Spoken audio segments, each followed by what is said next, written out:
I love to do as a theater goer is to go see brand new shows before they go to Broadway, especially to see how they evolve from their world premiere to Broadway opening night. And sometimes even changes after that. I got invited to go see the world premiere of the Karate Kid musical, which is currently having its pre-Broadway run at Stages in St. Louis, which is a brand new theater. It's absolutely gorgeous. And I have a lot of thoughts about this show. So here are 5 things I loved and 1 thing I would change. And it's a big one. Hi, my name is Kate and I love talking about theater because theater is life. The Karate Kid musical is a new musical based off of the film of the same name. It is based on the original film from the 80s, not any of the sequels or the remake. And in fact, it is written by Robert Mark Kamen, who wrote the original screenplay, and the original screenplay is also semi-autobiographical about his life. But now it's a musical with songs by Drew Gasparini. And the production's directed by Amon Miyamoto, who was also the first Japanese director to ever direct a Broadway musical. The plot itself pretty much follows the same plot as the movie does. Daniel Caruso is a kid from New Jersey whose mom drags him across the country against his wishes to move to California. He quickly meets his friend Freddie. He has a pretty immediate connection with Allie, the love interest. And then of course there's Johnny, who is Allie's ex and the bully of the story.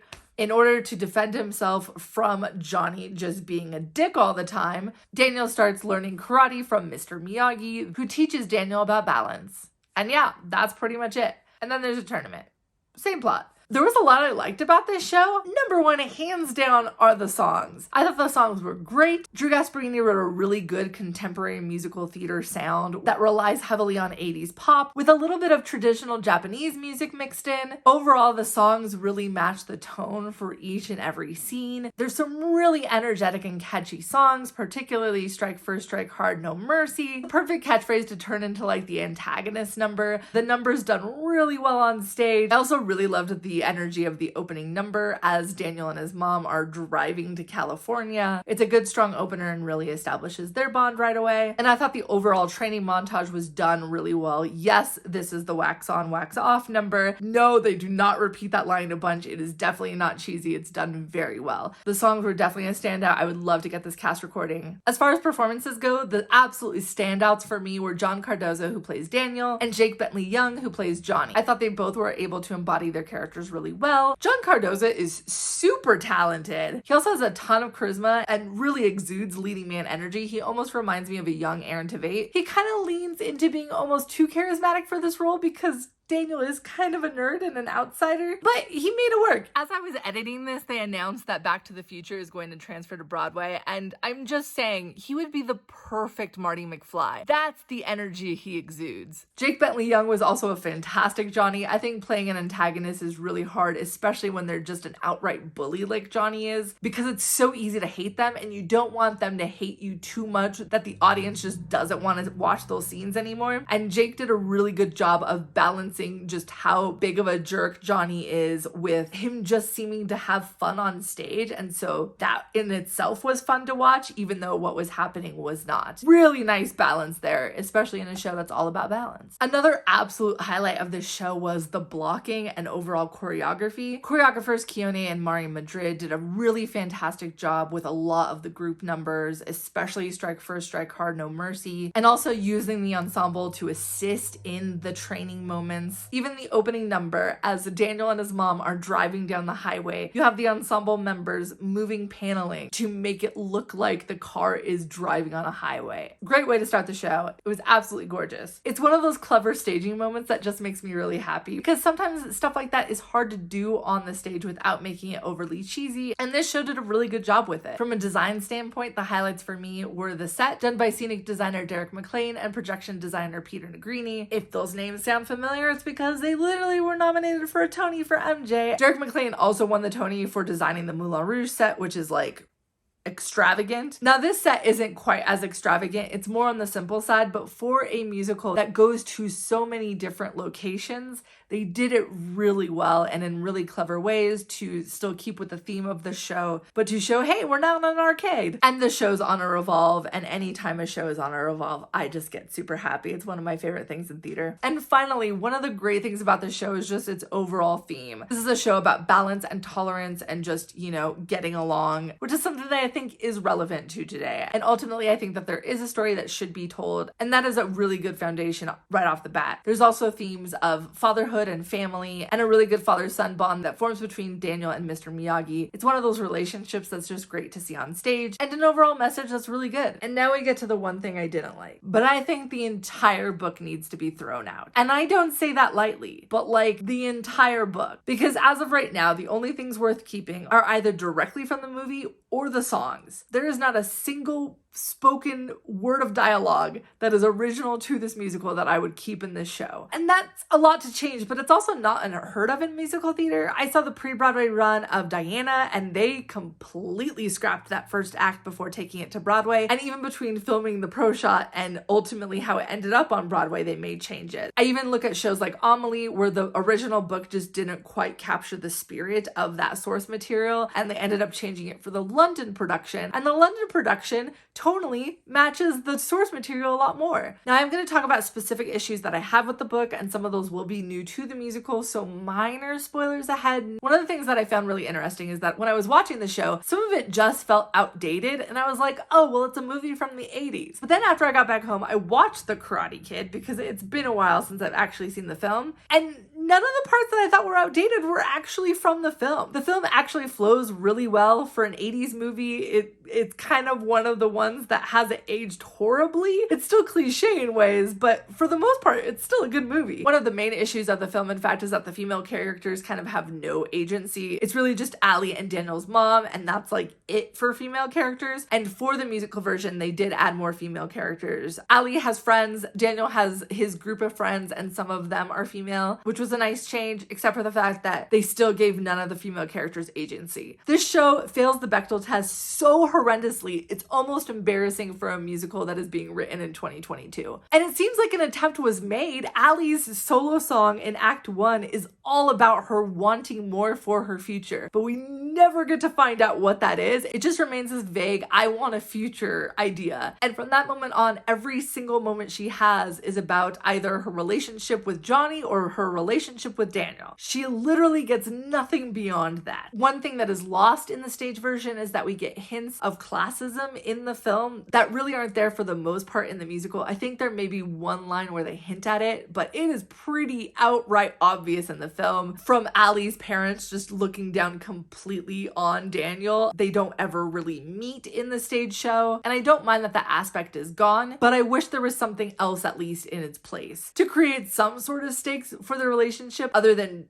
Johnny and male jealousy. Kate Baldwin, who plays Daniel's mother and is absolutely fantastic, mostly just has songs about being a mom and wanting to do more for her son, but because she doesn't really get much to do in the book other than worry about her son, she kind of becomes a useless character. She does have one scene with Allie where the entire time they talk about Daniel. There's also one scene with Allie and her friends where they talk entirely about Daniel and Johnny. It could not have failed the Bechdel test harder even if it tried. The book also has an issue just tonally where there are some scenes that come across as like really camp, especially any of the scenes with the antagonists that are over dramatic and like cartoon villainy. And then you have all the scenes with Daniel and Mr. Miyagi that are really sincere and naturally funny just because of the way that they interact, but not funny in like an over the top way. They give the master of the Cobra Kai dojo a backstory that just seems unnecessarily insensitive, where he is the way he is because he feels like he was embarrassed being a soldier in Vietnam, which just does not play well. It also has a number that involves people in Vietnamese garb dancing along to this antagonist song, which just seems distasteful. And especially with something as nuanced as the Vietnam War, it doesn't feel like a backstory that you should give to your cartoon villain character. It just doesn't play well, and it comes across as really insensitive.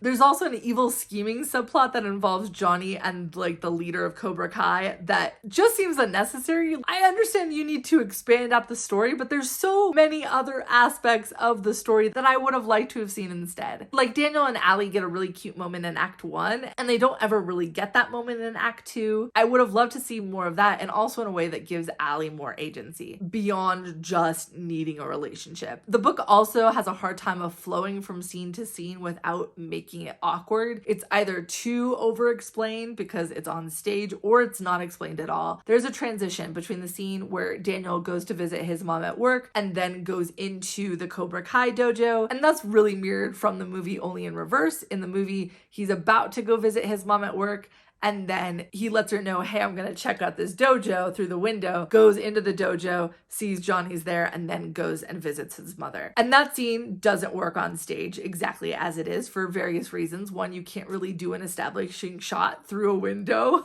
on stage. Two, in the stage show, it hasn't been established at all that Daniel has done karate in his past. I don't know why they dropped that. I think that's such a good detail to add and such a good backstory for Daniel and why he wants to ultimately learn karate. And three, because you don't have an entire dojo setup, you can't really show Daniel sneaking into the back of the dojo while they're doing a whole dance routine, right? It just doesn't work the same. And so what ends up happening is Daniel goes and talks to his mom first, and then without explaining anything, leaves his mom's work and just goes and stands on the side of the stage while they do this whole number. And it doesn't read the same. As an audience member, you just don't understand what's happening. And there are so many ways in the book that just could be completely changed, either by establishing that he is going to go look for new activities and his mom suggesting, hey, there's a dojo across the street, especially since we don't have the classism issue, we don't know that he can't afford it, or by just not having Daniel there at all. It would be okay to just have a musical number to set up the antagonist without having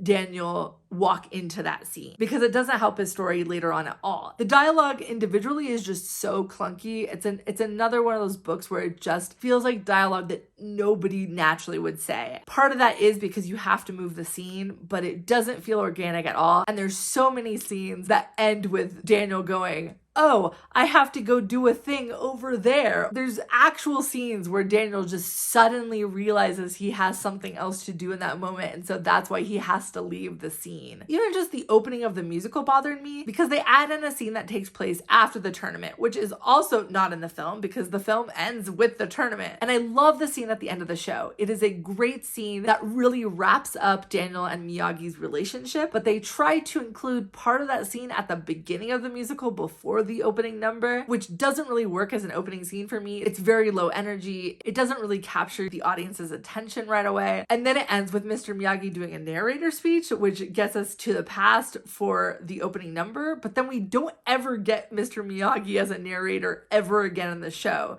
which I honestly think may work for the show itself to kind of tell some of those moments from Mr. Miyagi's point of view. That could end up being really great, but they just don't use that. So yeah, I definitely think Karate Kid needs a lot of work, but I think there's a ton of potential there, especially because the musical numbers are great, the action sequences are great. They really nailed what I thought would be the hardest part of this musical, which is the entire tournament and the training sequence. I definitely think that this show is going to go to Broadway, and I definitely think it is going to have fans when it's on Broadway, but I also think it could be a really, really good musical if they just take the good things that they have and rewrite that book. If you have also seen The Karate Kid at stages in St. Louis, please let me know what you thought in the comments. And if you haven't seen it, please let me know in the comments what is a movie to musical adaptation that you love. My personal favorite is Legally Blonde, of course. And if you haven't already, please like this video and subscribe so you can see me talk about more world premiere musicals and some musicals I just really love. Thank you for watching. Thank you for watching. Theater is Life. Please take this moment to subscribe. And one more thing before you go,